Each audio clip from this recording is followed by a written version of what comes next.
Have you ever felt caught in a loop with your fears, where the more you try to avoid something, the bigger and scarier it seems to become? Perhaps it's a fear of flying, speaking in public, or even certain social situations. It's a very common experience, and it can leave us feeling trapped and overwhelmed. Today, we're going to talk about a powerful and evidence-based strategy that has helped countless individuals gently, yet effectively, break free from these cycles of avoidance and anxiety. It's called an exposure ladder, and it's a step-by-step roadmap to reclaiming your life from the grip of fear. An exposure ladder, sometimes also called a fear ladder, isn't about suddenly confronting your biggest, scariest fear head-on. That would be like trying to climb Mount Everest without any training. Instead, it's a structured, methodical approach that helps you gradually face the situations, objects, or activities that trigger your anxiety. Think of it as building confidence one rung at a time, slowly proving to yourself that what you fear isn't as dangerous as your mind tells you it is. This concept is a cornerstone of modern cognitive behavioral therapy, or CBT, a highly effective form of psychological treatment. The reason our fears often grow stronger is because of avoidance. When we avoid something that makes us anxious, we get a temporary sense of relief. But what we're actually teaching our brains is that the feared situation was dangerous, and our avoidance saved us. This reinforces the fear, making it even harder to face next time. An exposure ladder helps us interrupt this cycle. There are a few core ideas that make this approach so effective. One is called habituation. This is simply the process where if you stay in a feared situation long enough, your body and mind naturally start to get used to it, and your anxiety response will diminish. It's like how a loud noise outside your window might startle you at first, but if it continues, you eventually stop noticing it as much. Then there's extinction. This isn't about erasing memories, but about unlearning the connection between a feared stimulus and an anticipated negative outcome. You're learning new, more realistic beliefs about the situation.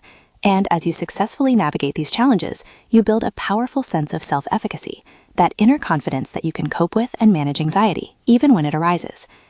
The real magic of the ladder lies in graded exposure.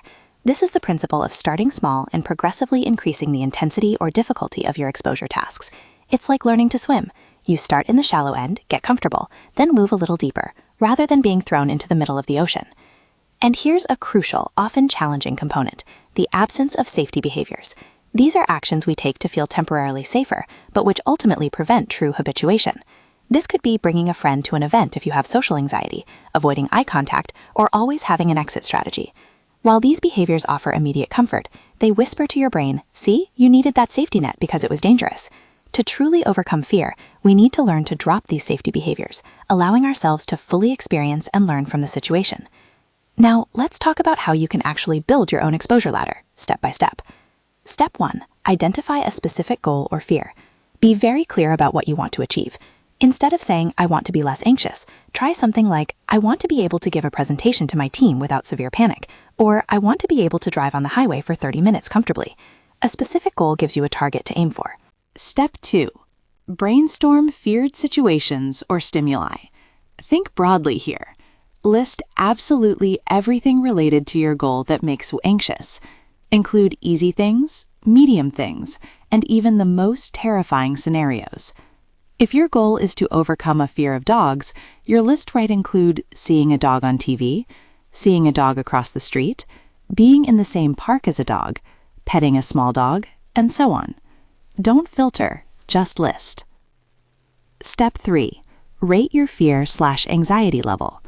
For each item on your brainstormed list, assign a subjective rating from 0 to 10. We often call this a SUDS rating, for subjective units of distress.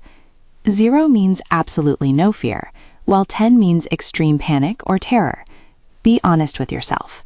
For example, if seeing a dog on TV gives you a little jolt, maybe that's a 2.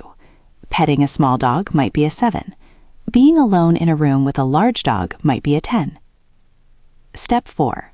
Order the ladder. This is where you bring structure to your list. Arrange all your items from the least anxiety-provoking, lowest SUDS rating, to the most anxiety-provoking, highest SUDS rating. You're creating a progressive sequence, a true ladder, with easy steps at the bottom and the most challenging at the top. Aim for gradual increases, not huge leaps between steps. Step 5. Begin gradual exposure. Start with the easiest step on your ladder. This will typically be an item with an anxiety rating of 2 to 4. The goal is to choose something challenging enough to elicit a little anxiety, but not so overwhelming that you feel completely unable to cope. If your ladder is about public speaking, your first step might be practicing your speech alone in front of a mirror, or recording yourself and watching it back. Step 6. Prolonged engagement. This is critical. Once you're in the feared situation, you need to remain there until your anxiety level significantly decreases. We're often looking for at least a 50% reduction in your SUDS rating. This usually takes 20 to 30 minutes, or sometimes even longer. The key is to stay, breathe, and allow your body to habituate. Don't leave the situation while your anxiety is still high, as that reinforces the idea that it was truly dangerous and you escaped. Step 7. Repetition and progression. Practice each step multiple times. Don't just do it once and move on.